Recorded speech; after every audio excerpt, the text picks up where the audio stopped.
신명기 15장. 여러분은 매 7년마다 빚을 면제해 주어야 하오. 면제하는 방법은 이러하오.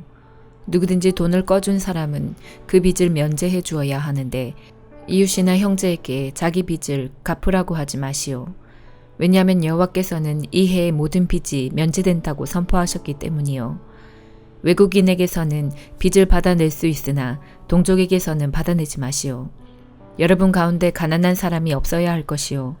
여러분의 하나님 여호와께서 여러분이 차지할 땅에 큰 복을 주실 것이요. 내가 오늘 여러분에게 주는 이 모든 명령을 부지런히 지켜 하나님 여호와께 복종하기만 하면 여호와께서 여러분에게 큰 복을 주실 것이요. 하나님 여호와께서 약속하신 대로 여러분에게 복을 주실 것이요. 여러분은 다른 나라들에게 돈을 빌려주기는 해도 빌리지는 않을 것이요.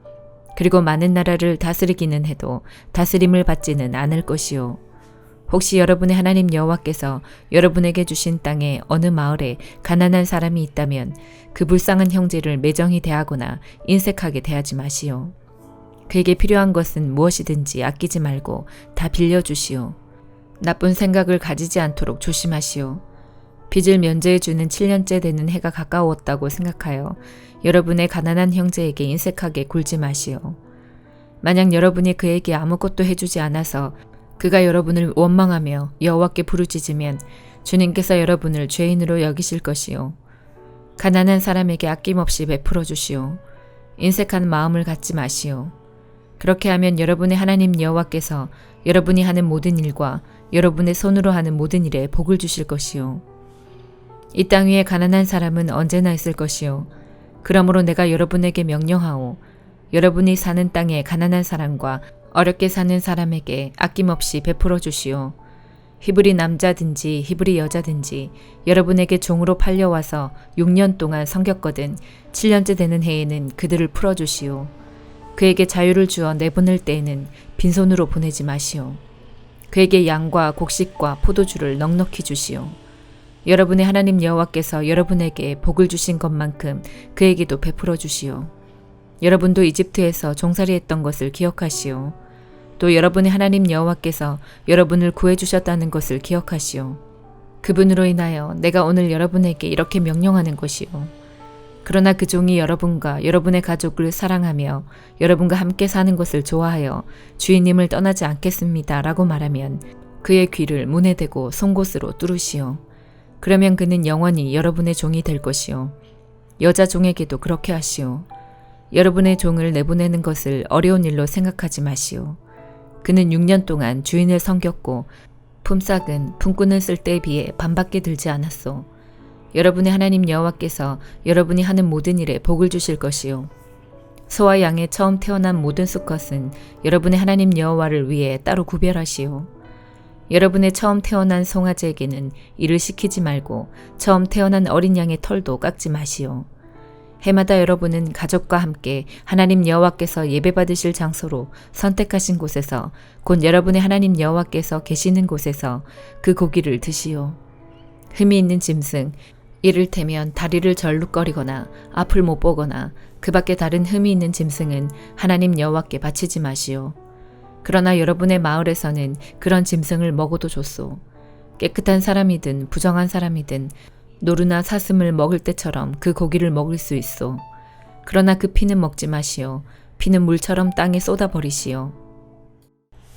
시편 102편. 여호와여 나의 기도를 들어주소서. 도와달라는 나의 부르짖음이 주께 이르게 해주소서. 내가 고통스러워하고 있을 때에 주의 얼굴을 내게서 숨기지 마소서. 내게 귀를 기울여 주소서. 내가 부르짖을 때에 어서 빨리 내게 대답해 주소서. 나의 세월은 연기처럼 사라져가고 내 뼈는 숯불처럼 타들어갑니다. 내 마음은 풀처럼 말라 시들었으며 음식 먹는 것조차 잊어버렸습니다. 신음하다 지쳐버려 이제는 뼈와 가죽만 남았습니다. 나는 사막의 올빼미와 같습니다. 폐허가 된 집터의 부엉이와 같습니다. 지붕 위에 외로운 한 마리 새처럼 뜬 눈으로 밤을 지새우고 있습니다. 온종일 원수들이 나를 빈정대며 모욕합니다. 나를 조롱하는 자들이 내 이름을 들먹이며 저주합니다. 내가 죄를 음식같이 먹고 눈물을 물처럼 마십니다. 주께서 크게 분노하시고 나를 들어 내던지셨습니다. 나의 인생은 석양의 그림자와 같고 마치 풀처럼 시들어갑니다. 여호와여, 주는 영원히 왕좌에 앉아 계십니다. 주의 명성은 대대로 영원할 것입니다. 주께서 오셔서 시온에게 자비를 베풀어 주소서. 이제는 시온을 불쌍히 여겨 주실 때입니다. 주의 종들은 폐허가 된 시온의 돌들을 아낍니다. 그 먼지 하나에도 그들은 눈물을 짓습니다. 세상의 모든 나라들이 여호와의 이름을 두려워할 것입니다. 이 땅의 모든 왕들이 주의 영광을 높일 것입니다. 여호와는 시온을 다시 세우시고 영광 중에 그곳에 나타나실 것입니다. 여호와께서 가난한 자들의 기도에 응답하시며 그들의 기도를 물리치지 아니할 것입니다. 미래의 세대들을 위해 이 일들을 기록해 놓아 새로운 백성들이 여호와를 찬양하게 합시다. 여호와께서 저 높은 성소에서 굽어보시며 하늘에서 이 땅을 살펴보셨습니다. 갇힌 자들의 신음소리를 들으셨고 사형 선고받은 자들을 풀어주셨습니다. 그러므로 여호와의 이름이 시온에 선포되며 그를 찬양하는 소리가 예루살렘에 가득 퍼지는 가운데서 나라들과 민족들이 함께 모여 여호와를 경배할 것입니다. 내가 사는 동안에 주는 나의 힘을 꺾으시고 내가 살 날을 단축시키셨습니다. 내가 이렇게 죽게 아뢰었습니다. 나의 하나님, 내 삶의 중간에 나를 데려가지 마소서. 주의 세월은 끝이 없습니다. 태초에 주는 땅의 기초를 놓았습니다. 하늘도 주의 손으로 만드신 것입니다. 하늘과 땅은 사라질지라도 주는 영원하십니다. 그것들은 옷과 같이 낡아집니다. 주는 그것들을 의복처럼 바꿀 수 있으며 언제라도 버리실 수 있습니다. 그러나 주는 언제나 한결같으시니 주의 세월은 결코 끝이 없을 것입니다. 주의 종들의 자녀들이 주 앞에서 살 것이고 그들의 자손들도 주와 함께 영원히 있을 것입니다. 이사야 42장. 내가 붙드는 나의 종을 보아라. 그는 내가 선택한 사람이며 내가 기뻐하는 사람이다. 내가 내 영을 그에게 주었으니 그가 모든 민족에게 정의를 베풀 것이다. 그는 외치거나 소리를 높이지 않으며 거리에서 큰 소리로 말하지 않는다. 그는 상한 갈대를 꺾지 않으며 꺼져가는 등불을 끄지 않는다. 그는 정의를 베풀며 진리를 구한다. 그는 세계의 정의를 베풀 때까지 희망을 잃지 않으며 포기하지 않는다. 바다 건너 먼 나라 백성들도 그의 가르침을 믿고 의지한다. 여호와 하나님께서 이렇게 말씀하셨다. 그분은 하늘을 만들어 펼치신 분이며 땅과 그 안에 있는 모든 것을 지으신 분이다. 그분은 땅의 모든 사람에게 호흡과 생명을 주시는 분이다. 여호와의 말씀이다. 나 여호와가 의로운 일을 하려고 너를 불렀다. 내가 네 손을 붙들고 너를 지켜주겠다. 너는 내가 백성과 맺은 언약의 표적이 되고 민족들을 비추는 빛이 될 것이다. 네가 보지 못하는 사람의 눈을 뜨게 할 것이며 갇힌 사람을 갇힌 데서 풀어주고 어둠 속에 사는 사람을 감옥에서 이끌어낼 것이다. 나는 여호와다. 이것이 내 이름이다. 나는 내 영광을 다른 것에게 주지 않겠고 내가 받을 찬양을 우상들이 받게 하지 않겠다. 내가 전에 말한 일들이 다 이루어졌다. 이제 내가 너희에게 새로운 일들을 말한다. 그 일들이 일어나기 전에 내가 너희에게 일러준다. 여호와께 새 노래를 불러드려라. 땅이 모든 곳에서 주를 찬양하여라. 바다에서 항해하는 사람과 바닷속에 사는 모든 짐승아, 주를 찬양하여라. 바다 건너 먼 땅에 사는 백성들아, 주를 찬양하여라.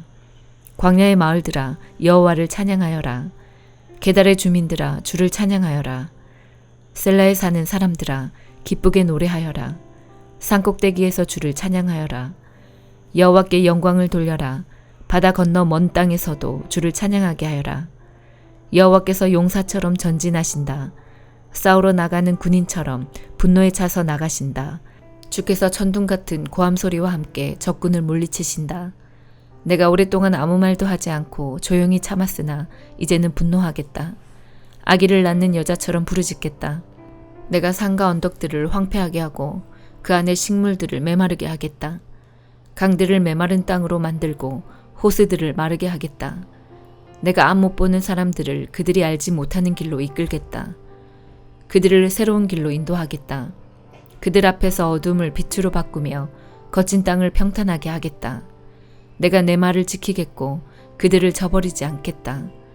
그러나 우상을 의지하고 우상을 향해 당신들은 우리의 신입니다 라고 말하는 사람은 버림을 받고 부끄러움을 당하게 될 것이다. 듣지 못하는 사람들아 들어라. 보지 못하는 사람들아 잘 보아라. 내 종 이스라엘보다 더 보지 못하는 사람은 없다. 내가 보낸 심부름꾼보다 더 듣지 못하는 사람도 없다. 내가 택한 사람보다 더 눈먼 사람이 없고 나의 종보다 더 눈먼 사람이 없다. 이스라엘아, 너희가 많은 것을 보았으나 복종하지 않았다. 너희가 귀는 열어두었으나 듣지 않았다. 여호와께서는 정의를 기뻐하시는 분이며 훌륭하고 놀라운 가르침을 베푸시는 분이다. 그러나 이 백성이 빼앗기고 약탈당했다. 그들이 모두 덫에 걸렸고 감옥에 갇혔다. 적군이 도둑처럼 그들을 사로잡아 갔으나 그들을 구해줄 사람이 없다. 적군이 그들을 끌고 갔으나 그들을 돌려주어라고 말하는 사람이 없다. 너희 가운데 누가 이 일에 귀를 기울이겠느냐? 누가 앞으로 일어날 일을 귀담아 듣겠느냐? 야곱 백성이 끌려가게 내버려 둔 분이 누구냐? 도둑들이 이스라엘을 약탈하게 내버려 둔 분이 누구냐? 우리가 여호와께 죄를 지었기 때문에 주께서 그런 일이 일어나게 하셨다. 우리가 주께서 가라 하신 길로 가지 않고 주의 가르침을 따르지 않았다. 그러므로 여호와께서 우리에게 크게 노하셨고 우리를 향해 무서운 전쟁을 일으키셨다. 마치 사방에서 불이 일어나 이스라엘을 덮치는 듯했다. 그런데도 그들은 무슨 일이 일어나는지 몰랐고 불이 그들을 태웠는데도 관심을 두지 않았다. 요한계시록 12장. 그리고 하늘에 아주 신기한 광경이 나타났습니다. 한 여자가 해를 옷인 양 입고 다리에 발을 딛고 머리에는 12별이 달린 왕관을 쓰고 있었습니다. 그 여자는 아기를 베고 있었는데 막 아기를 낳으려는 순간이어서 고통으로 신음하고 있었습니다. 하늘에 또 다른 신기한 광경이 나타났습니다. 크고 붉은 용이 보였습니다. 그 용의 머리는 7이고 뿔은 10이며 각각의 머리마다 왕관이 씌어져 있었습니다. 그 용은 꼬리로 하늘의 별 3분의 1을 휩쓸어 땅에 내던졌습니다. 그리고는 막 아기를 낳으려는 여자 앞에 버티고 서서 아기를 낳기만 하면 잡아삼키려고 준비하고 있었습니다. 드디어 여자가 아들을 낳았습니다. 그 아기는 큰 권세를 가지고 장차 온 나라를 다스릴 뿐이었습니다. 그러나 아기는 하나님의 보좌 앞으로 들려 올라갔습니다. 그리고 여자는 하나님이 준비해 두신 광야의 한 곳으로 도망쳤는데 그곳에서 1260일 동안 보호받을 수 있게 하셨습니다. 그때 하늘에서 전쟁이 일어났습니다. 미가엘과 그의 천사들이 용과 그의 부하들을 대항해 싸움이 일어난 것입니다. 그러나 용과 그의 부하들은 싸움에 패하여 하늘에서 쫓겨나고 말았습니다. 큰 용은 마귀 혹은 사탄이라고 불리는 바로 그 오래된 뱀이었습니다. 그 용은 온 세상을 잘못된 길로 인도하는 자였습니다. 용과 그의 부하들은 땅으로 내동댕이 쳐졌습니다. 그때 나는 하늘에서 큰 음성을 들었습니다. 우리 하나님의 구원과 능력과 나라와 그리스도의 권세가 이제야 나타났다. 하나님 앞에서 밤낮으로 우리 형제들을 고소하던 자가 이제야 쫓겨났구나. 어린 양의 피와 그들이 증언하던 진리의 말씀으로 우리 형제들이 그를 이겼다. 그들은 죽음을 두려워하지 않고 목숨을 다해 싸웠다. 그러므로 하늘과 하늘에 있는 모든 자들아 기뻐하여라. 그러나 땅과 바다에 있는 자들에게는 화가 미쳤구나. 머리끝까지 화가 난 마귀가 그곳으로 내려갔으니 자기에게 시간이 얼마 남지 않았음을 알고 날뛸 것이다. 용은 자기가 땅에 내던져진 것을 알고 남자아이를 낳은 그 여자를 찾아 나섰습니다. 그러나 여자는 큰 독수리의 두 날개를 받아 이미 광야에 마련된 곳으로 날아갔습니다. 그곳에서 여자는 3년 반 동안 뱀의 공격을 피하여 안전하게 지낼 수 있었습니다. 그러나 뱀은 여자를 휩쓸어 버리려고 입에서 물을 홍수같이 뿜어내었습니다. 그때 땅이 입을 벌려 용의 입에서 나오는 물을 다 삼켜 여자를 도와주었습니다. 화가 머리끝까지 치민 용은 하나님의 명령을 지키고 예수님이 가르쳐주신 진리를 굳게 간직하고 있는 여자의 남은 자손들을 공격하려고 나섰습니다. 용은 바닷가 모래 위에 섰습니다. 아멘.